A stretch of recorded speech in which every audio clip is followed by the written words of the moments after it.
Re-Zero, Volume 5, Chapter 2, Part 1. Events in Motion and Rem's Decision. The tip of the wooden sword made contact with Subaru's forehead. The next instant, centrifugal force immediately blew him away.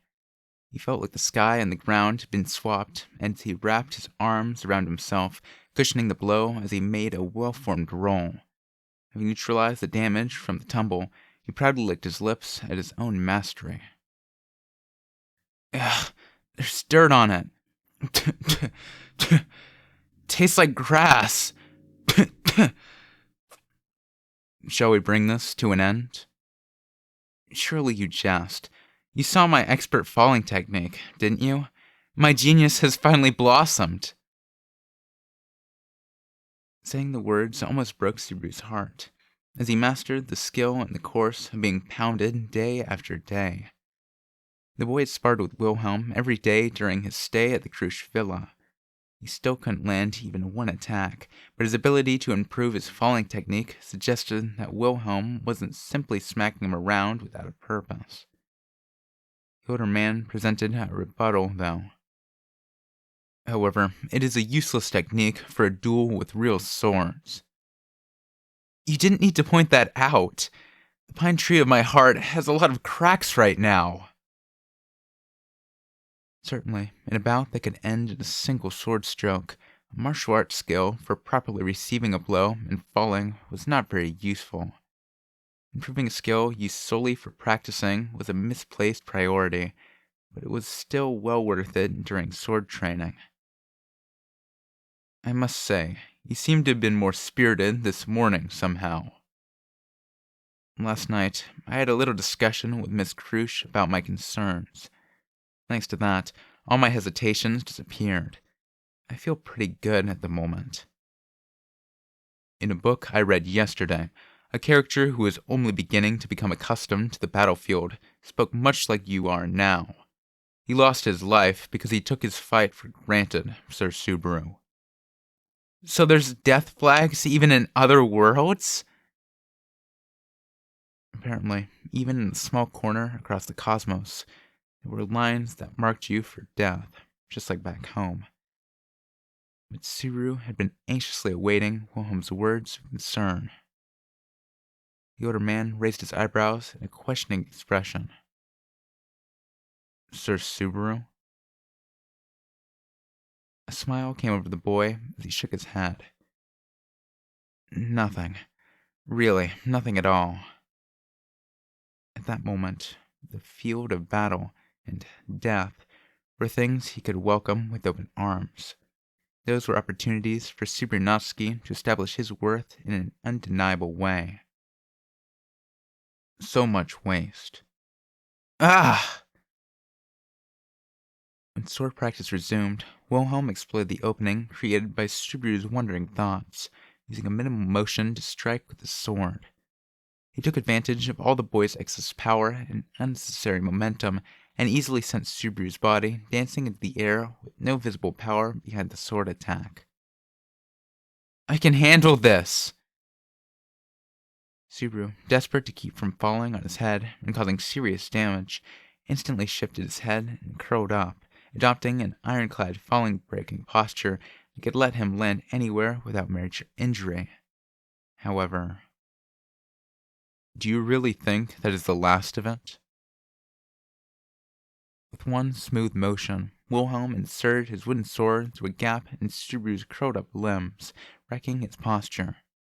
The boy's arms and legs spread out wide, and unable to grasp what was happening, he slammed into the ground, limbs splayed. Ugh!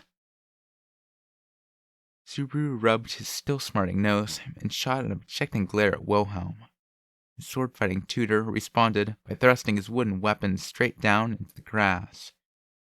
Subaru's breath caught in his throat under the calm gaze. Adopting a position to break your fall and prepare for whatever might come next is the first meaningful progress you have made.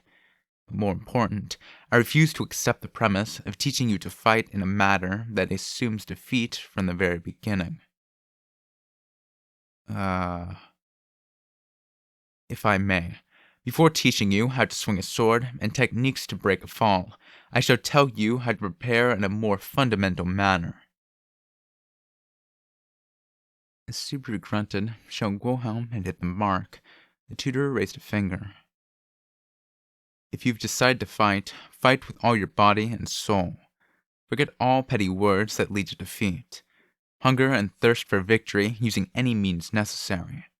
If you can still stand, if you can still move a single finger, if your fangs have not yet been broken, stand. Stand. Get up, and attack. So long as you live, fight. Fight, fight, fight!"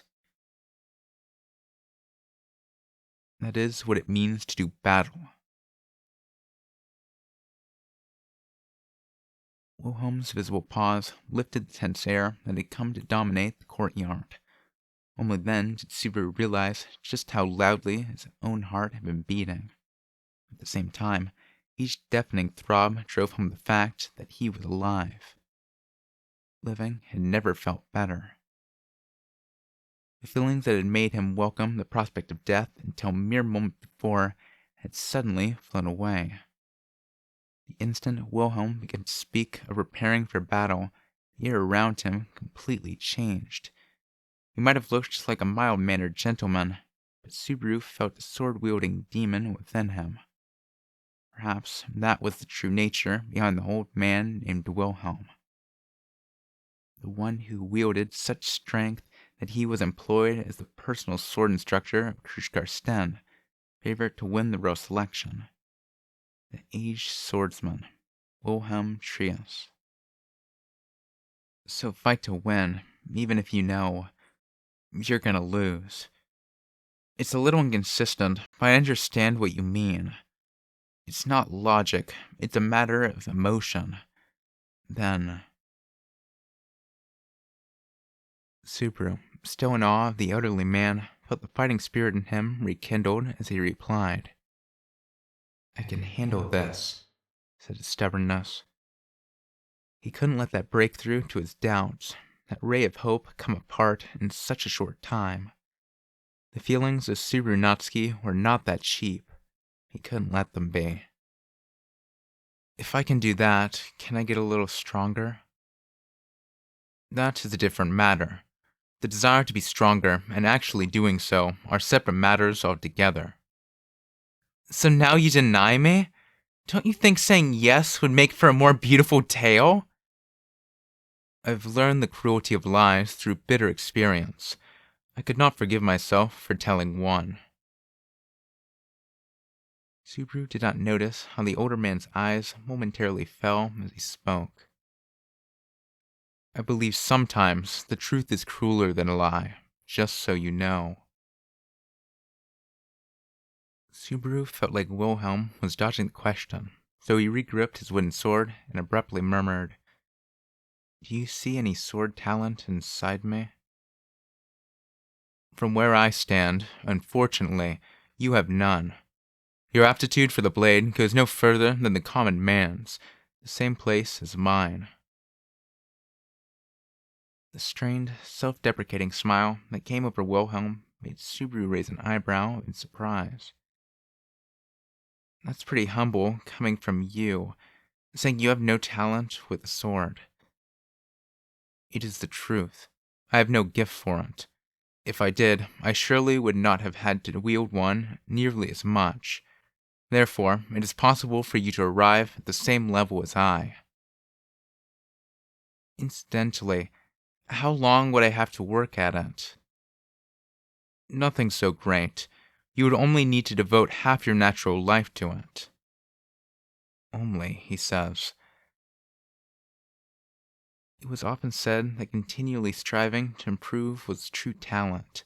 In actuality, even with Wilhelm telling him that he could arrive at the same level, Subaru couldn't fathom the drive to devote as much time to the sword as the old man, or reason to do so.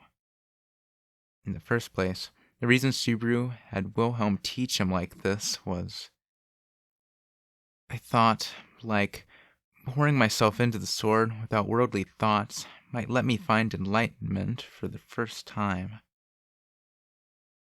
I wonder now. Whatever you might grasp will not make you suddenly stronger, after all, and I do not think a clear mind or lack thereof determines who will win and who will fall in the end. Wilhelm dryly conveyed his opinion. Besides, he continued, if I must say so, I have rarely wielded my blade with a clear mind. Particularly when I first began, I had very few thoughts about the way of the sword. So what did you think of? My wife, and my wife alone. Sheesh, Wilhelm! Sometimes you really go on about that wife of yours. Subaru remembered how he had spoken of his beloved wife when they had first met, but Wilhelm had also praised his bride to high heaven during Subaru's stay at the mansion. It must have been a harmonious marriage. Seeing Subaru break out in a strange smile at the latest episode of this behavior, Wilhelm rubbed his chin. Someday, you will reach a point where such preparedness is necessary to become stronger. Well, it is nothing you need to worry about at present, Sir Subaru. What do you mean? Subaru tilted his head slightly. Wilhelm shook his head a tiny bit at the gesture. I simply mean that there is little point in lecturing somebody about what it takes to become stronger when he has already abandoned the choice to do so. For a moment, Subaru's face froze over, unable to comprehend what he was being told. However, the breakdown was momentary.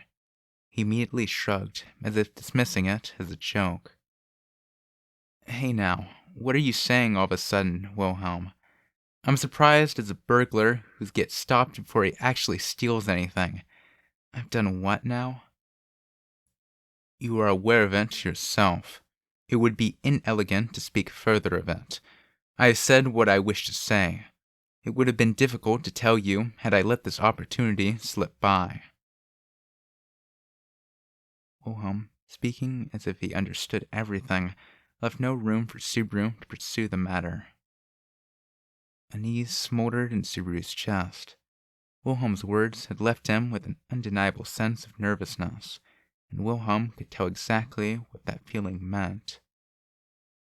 Instantly, that truth tore unbearably and mercilessly at the boy's heart. Subaru, sweating in the throes of a phantom chill, raised his head when Wilhelm looked toward the mansion and spoke. Sir Subaru, it seems that this morning's practice is at an end. Ah? When Subaru followed his gaze, he noticed a small silhouette racing into the courtyard. Rem.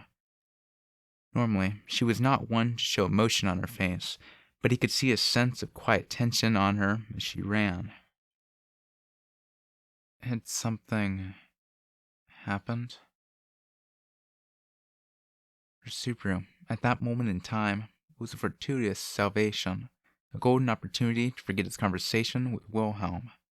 He looked at Rem's haste and agitation with relief. Maybe that was because Subaru had suspected where things had been headed. Subaru, we need to talk. When Rem stood right before him, her serious expression made his heart tremble. But Subaru would never speak to another about the anticipation he felt in that moment.